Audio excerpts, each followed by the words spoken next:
How are you? Awesome, buddy. How are you? I'm doing well. You're in the restaurant business now. I know this. I have inside information.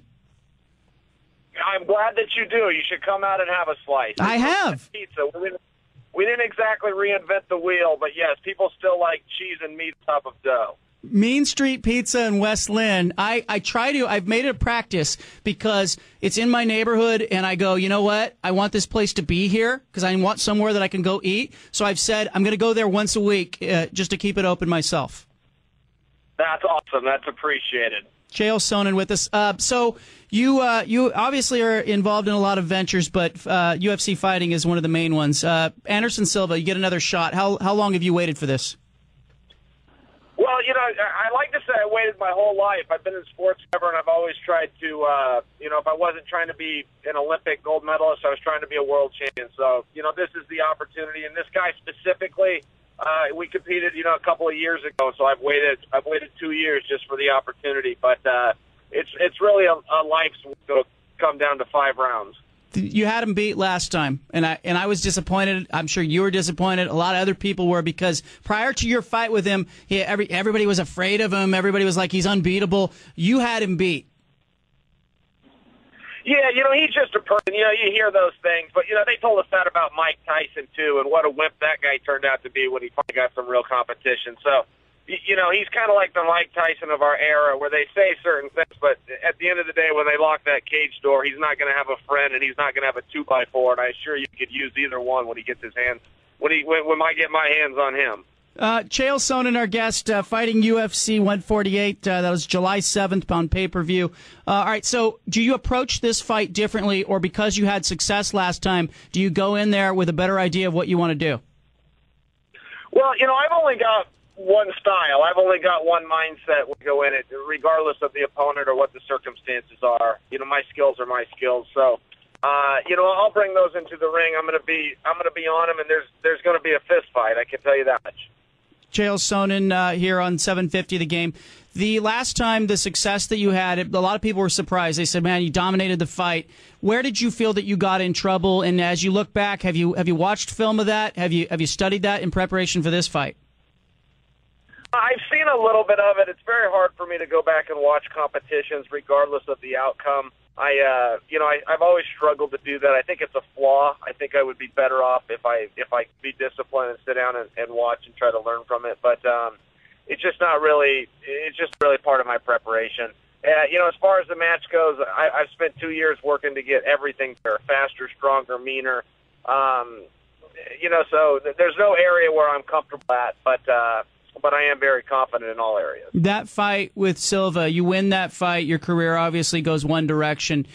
Because he comes back and wins that fight against you, you don't get the championship defense matches. You don't get the payday and pay-per-view.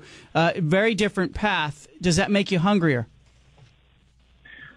I've never thought of that until you just said it, but, I do have tunnel vision. I have a goal. I don't think you can ever retire from a sport unless you win a world title. I think you just quit.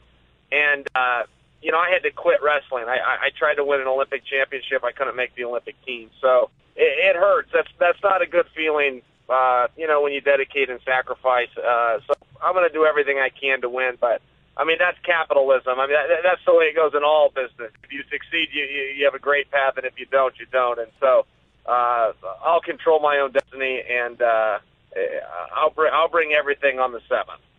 How have you changed as a fighter in the last couple of years? And as you watch Anderson Silva, how has he changed? I haven't seen a lot of Anderson. I think he's pretty confident and comfortable with the skills he's got. I don't know that he's changed very much. And, I'm the same way. My skills are my skills, and I try to improve them every day, regardless of the opponent. You're always looking to get a little better, a little sharper in certain areas. So I can't point to anything specific. Every day for practice, I don't run practice. The coaches do. So I do what's asked of me, and I go home at the end of the day. Chael Sonnen, our guest, UFC middleweight title challenger, Anderson Silva, UFC 148, July 7th. Given that you pushed him so hard, was it tough to get a rematch? Is it the same as boxing, where once a guy sees, hey, this guy can beat me, do they shy away? Yeah, it was very hard. It was very hard to get the initial match. I've been calling this guy out for 6 years, You know, it's a lot like I made the Mike Tyson reference. You know, they told us for years when I was growing up that Mike Tyson was the best in the world. The truth was he was never even the best in the country. He never made a world or Olympic team. He could never beat Evander Holyfield that lived 2 states over. So they just kept him away from him, and then they lied to the entire planet and told us this guy was the best when, you know, he wasn't. So it's a lot like that with Anderson. I've been telling him for 6 years I'm the best, but he's got to hold on to the championship. And, you know, one of those things, they kept putting obstacles in front of me, and I kept having to go through them. And, you know, that's just the way it goes. I'm not complaining about that, but that's been my path to him. And yeah, he ducked and dodged as best he could, but he's narrowed down now. You know, you came on the show, you know, a couple years ago. Since that time, you've had the Anderson Silva fight. You've got the suspension for the testosterone levels. You've got, you know, the guilty plea and the mortgage fraud thing in January of 2011. How much of that stuff is behind you? How much of that stuff are you still dealing with? It's all behind me. I've never been in any type of mortgage fraud. I'm not sure where you just did that term up, but every time I come on your show, you make new things up. So I guess it's good. I just hope you're not still beating your wife, John. You didn't. Come on. You didn't plead guilty to any kind of crime? Well, sure, but is that what you just said, or did you specifically state a crime as you do every time I come on the show? I said you pled guilty. State things that are true. I said I'm saying I hope you don't still beat your wife. I said you pled guilty to mortgage fraud. Right, and I said I hope you don't beat your wife, and I never was even accused of mortgage fraud. What was it? Money laundering? There you go. All right, so it's money laundering in connection to a mortgage. Don't you see the problem when I come on your show and you make things up? I mean, don't you see the problem when a hometown guy comes on? This is why I don't like to do your show. Listen, if you're unprepared, you're unprofessional. Listen, I'm looking right here at the research. I'm looking at the case. You're looking at the research? I guarantee if I know what you're looking at, you did Google. And I'm glad that you admit on the air that that's your level of research, John. You're about the most unprofessional guy there is. Chael. I hope you're done beating your wife. Let's just call the interview here. Oh, come on, Chael. Come on, man. Seriously?